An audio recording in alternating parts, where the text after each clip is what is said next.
good British people, good English people, and good militants of the British National Party. This is something that we have. And I think we can say the same thing in Italy. We have managed to secure a future for our movement. Now we have to save our country. This is the most difficult bit. But we have got the ideas.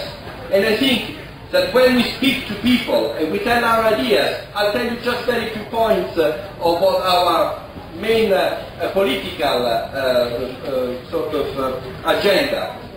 Obviously, first thing, stop immigration, start repatriation. The second thing, strengthen the family.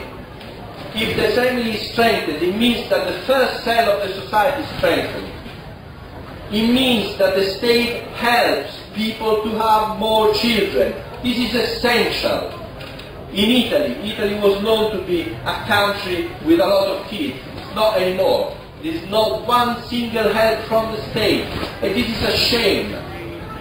Where a state should be there to help the future of the country, which is the children. Well, the other thing that we managed, I think, to stop, it wasn't just us, but we contributed quite a lot, is the idea there should be an alternative marriage. Not just a marriage of a man and a woman, but another kind of marriage.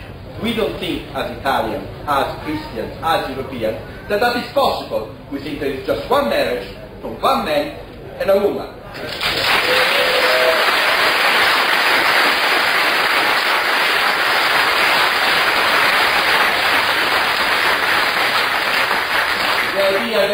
The idea then that life has to be preserved from the first moment of conception to the last breathing of the old man. This is something that we have lost, the respect to old people. Yeah. Our people are sent to the hospital to be forgotten. And we know, I've seen the change in national health in this country.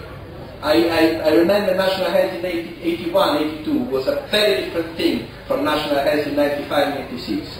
The attitude of doctors, of many doctors, was a cynical attitude when an old man was coming, an old woman was coming. Well, she's old, what should we do? There's not the idea to save that life until at the utmost possibility. There's not the idea that that life is precious because the life of our old folk are essential to our nation. This is something that we should remember, that all civilizations consider old people the essence, the strength, the central point of their society. So,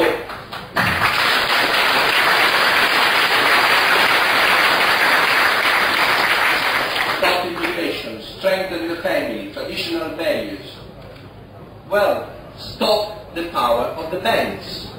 I mean, the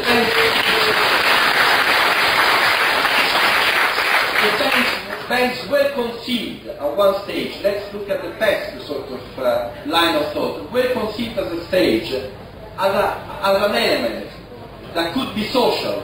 It could help what needed the help in order to grow bigger, as a family or as a business. Well, now the center of the economy has become the bank. The banks are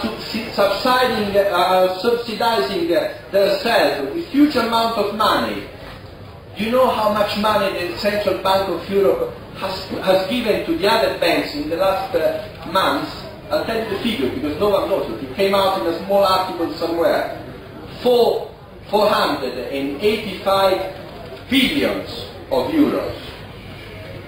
Money that go down the drain, they cover a hole and then they go down again the drain. So this is the power of the banks. The banks have strangled the small business, they have strangled the families, and they are strangling the nations.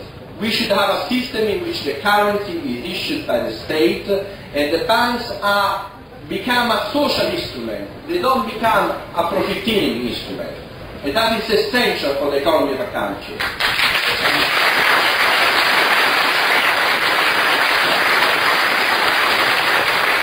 One other important point, and I think this is taken a lot from England, is the restoration of the guild system. The guild system is the one that protects the workers. We do not believe very much in trade unions, even though trade unions can be very helpful today. And nationalist trade unions could make sense. But the guild system is what it historically in our continent to protect the best interests of our workers. And that's the best weapons against capitalism. Because when the workers protect themselves and protect their families, because that's at the center of the guild system, you have a strength that you cannot otherwise create. So this is an idea of national revenue which I think is good for England, it's good for Italy, it's good for Europe. And I think that when there is the will, there is the way, it's obvious. I mean, Europeans stopped Islam many times.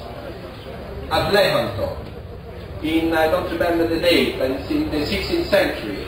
Then in Austria, again, in the 17th century, in the 18th century, we stopped Europe whenever we stopped Islam whenever we got together. And now we have got to stop the entry of Turkey to Europe.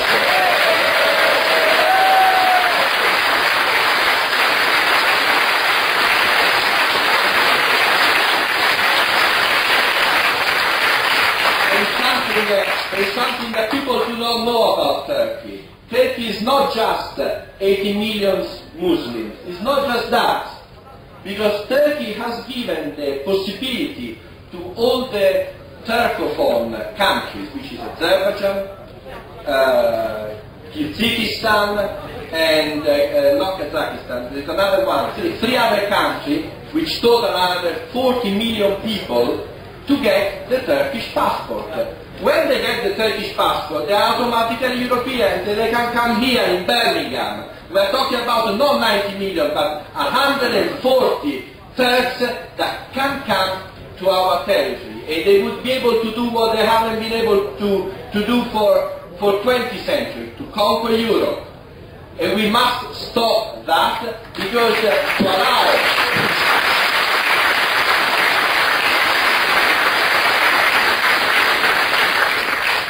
Turkey in Europe is an authentic suicide. And we have to say something, that both the British establishment, not the British people, and the Italian establishment, not the Italian people, are in favor of Turkey in Europe. Why? Well, maybe there is some old idea of some dark power that is pushing for that. But we have to oppose in this country the entry of Turkey in this country because from there will come probably the demise, the total demise of Europe. And it's something that some people have thought. I remember a statement from Brzezinski, an American of dubious origins, who was saying this: I want to see the day when the Turks will come to Berlin, to London, to Rome. Those cities will lose their strength and their tradition. They will not be the Christian European cities of the past. There will be something new that will not be able to defend itself. He was bloody right, and we have got to stop it with all our strength.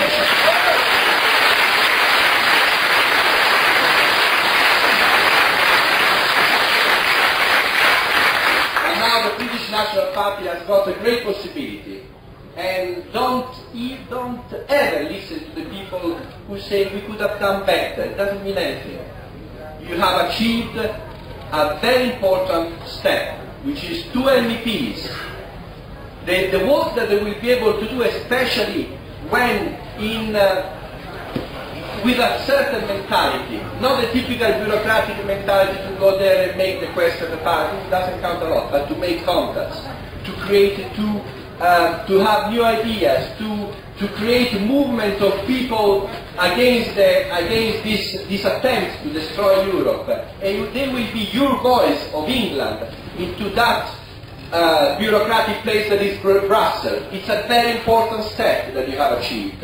But there is another step that you have to achieve, and we don't know when it will be achieved, which is basically the British National Party at the head of a national awakening, as I want to see Forza Nuova at the head of the Italian awakening, because we want to see both something that was said before, a Europe that is free, that is great, that is rooted in its tradition, and it's the real center of the real freedom that we can conceive. And it's not the freedom of liberalism, it's the freedom of the free men that have populated this country or populated this continent. Thank you.